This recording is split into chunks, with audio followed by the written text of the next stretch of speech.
Bab 67. Sudah nggak tahan. Sean merasakan kepalanya sangat pusing.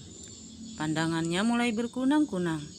Dia menyandarkan diri di kaki sofa sambil memejamkan matanya yang terasa berat. Ryan memutar kedua bola matanya. Dia makin muak melihat kelakuan Sean yang makin hari makin menjadi. Menikah dengan Sean merupakan suatu cobaan baginya.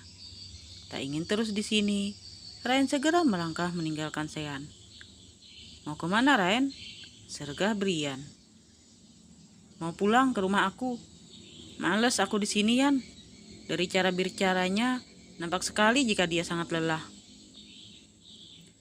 Suami lo kayak gitu, kok malah lo tinggalin sih, Ryan? Terus, gue harus gimana? Gue capek, Yan, menghadapi dia yang terus kayak gini. Udah tahu aku paling gak suka dengan bau alkohol dan rokok. Dia malah mabuk di rumah. Dia bisa berbuat semau dia. Kenapa gue enggak? Teriak Ryan. Lo tahu kenapa dia kayak gini? Dia kayak gini karena lo. Brian menunjuk Ryan dengan jari telunjuknya. Kok karena gue? Ryan menunjuk dirinya sendiri. Gue baru pulang, dia udah kayak gini. Dia nyariin lo seharian. Dia depresi karena dia pikir lu kabur dengan gajah ke London. Suami mana yang bisa terima jika istrinya kabur dengan pria lain? Teriak Brian. Terang saja dia lebih membela Sean dan menyudutkan Ryan karena Sean sahabatnya. Kenapa ponsel lo gak aktif? Kemana lo seharian ini? Brian tiba-tiba jadi wartawan dadakan. Bukan urusan lo. Bukan urusan gue, kata lo. Lu pikir gue bakal diam aja saat melihat sahabat gue kayak orang gila karena ditinggal istrinya kabur? Dia kayak gini karena lo, Ren. Ryan terdiam mendengar ucapan Brian. Dia baru ingat kalau belum mengaktifkan ponselnya. Hari ini dia sengaja mematikan ponselnya agar Sean tak bisa melacak keberadaannya. Dia tak ingin Sean tahu jika dia pergi ke bandara untuk melihat gajah yang terakhir kalinya. Lebih baik kita bawa Sean ke kamar. Lo urusin suami lo. Brian membopong Sean masuk ke dalam kamar dan merebahkannya di ranjang. Ryan melepaskan sepatu dan kaos kaki yang masih menempel di kaki Sean. Lo gak usah ngebersihin yang di luar. Gue udah nelpon Birati untuk ngebersihin. Lebih baik lo urusin aja suami lo. Gue pulang dulu. Ryan memandangi wajah Sean yang tertidur karena teler kebanyakan minum. Dia masih kepikiran kata-kata Brian. Benarkah Sean kayak gini karena dirinya? Ryan mengambil ponselnya di dalam tas, lalu mengaktifkannya. Dia baru tahu kalau ada banyak sekali panggilan dari Sean dan Alan. Baru saja ponselnya aktif, langsung ada panggilan masuk dari Alan. Halo Al, kamu di mana Mbak? Tanya Alan dari seberang sana. Suaranya terdengar sangat cemas. Mbak di apartemen Sean, Mbak gak apa-apa kok, gak usah cemas. Syukurlah kalau begitu Mbak. Kamu lagi ada masalah ya sama suami kamu? Tadi siang dia nyariin kamu ke kafe. Hanya ada sedikit masalah paham. Ya udah Al, Mbak mau istirahat. Ryan segera menutup teleponnya. Sean membuka matanya perlahan. Dia memegangi kepalanya yang terasa sangat berat. Saat dia melihat ke samping, dia terkejut melihat ada seseorang yang berbaring memunggunginya. Siapa dia? Kok kayak Ryan? Bukankah Ryan ada di London? Astaga, jangan-jangan tadi malam waktu mabuk gue manggil cewek. Gumam Sean sambil pelan-pelan menarik tubuh wanita itu agar terlihat wajahnya. Ryan, seru Sean. Gue gak lagi mimpi kan? Sean mengucek-ngucek matanya. Dia belum bisa yakin jika Ryan semalam tidur di sebelahnya. Dia berusaha mengingat-ingat kejadian semalam. Set, Sean mengetok kepalanya sendiri. Jadi yang gue lihat tadi malam beneran Ren. Kalau begitu, dia lihat gue pas mabuk berat. Dan gue juga mau ngelempar dia pakai botol. Astaga, dia pasti makin ilfil ke gue. Sean mengendus dirinya sendiri. Dia dapat mencium bau alkohol bercampur asap rokok yang sangat menyengat. Buru-buru dia ke kamar mandi untuk membersihkan diri.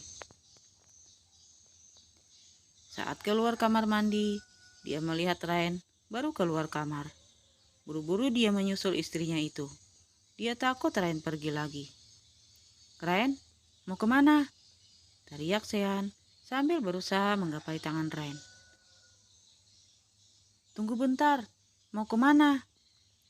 Sean mencengkeram pergelangan tangan Ryan agar wanita itu tak lagi meninggalkannya.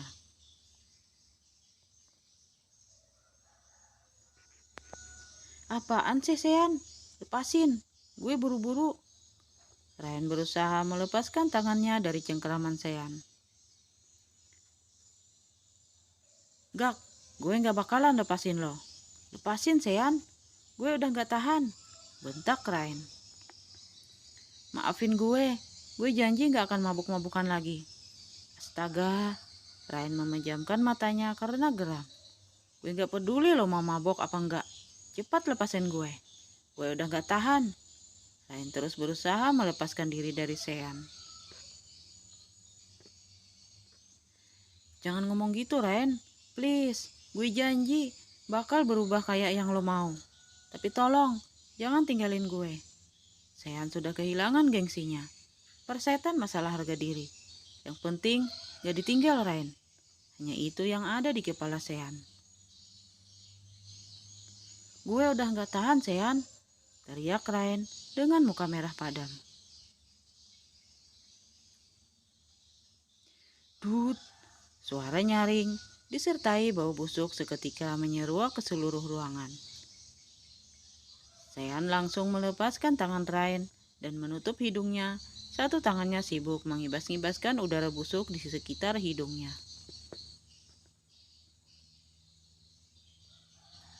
Ryan buru-buru berlari ke toilet yang ada di samping dapur. Perasaannya campur aduk antara kesal dan malu. Sebenarnya sejak tadi dia udah kebelet pop. Karena Sean menggunakan kamar mandi di kamar, Ryan terpaksa keluar kamar menuju toilet yang di sebelah dapur. Astaga, gue udah ngejatuhin harga diri dengan memohon-mohon padanya. Taunya dia udah gak tahan mau pop. Gila, bodoh banget sih gue. Sean menertawakan dirinya sendiri, serta situasi yang sangat konyol ini. Saking takutnya ditinggal Ryan, dia sampai gak bisa berpikir waras.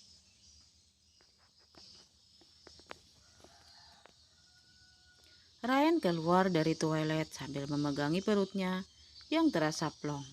Dia kaget melihat Sean masih setia duduk di sofa depan TV dengan masih memakai handuk. "Ngapain kamu masih di situ?" "Nungguin kamu," jawabnya sambil beranjak mendekati Ryan. Melihat Ryan membuatnya kembali teringat hal konyol tadi hingga dia kelepasan ketawa. "Kamu ngetawain aku?" Ryan mulai sewot. "Enggak kok," jawab Sean sambil berusaha menahan tawa. "Kenapa emangnya? Kentut aku bau?" Ryan melotot sambil berkacak pinggang. "Is, kau ini terlalu baper. Yang namanya kentut ya pasti bau. Emang ada ya kentut bau harum?" "Hahaha. Udah puas ketawanya?" "Belum." "Hahaha." Sean terpingkal melihat wajah Ryan yang merah padam menahan marah dan malu. Handuk kamu jatuh tuh." Ryan melengus ke arah lain lalu masuk ke dalam kamar. Sean seketika menunduk, dan benar saja, handuk itu sudah berpindah posisi dari pinggang ke atas lantai. Sial, umpatnya sambil buru-buru memungutnya, lalu memakainya lagi. Bersambung.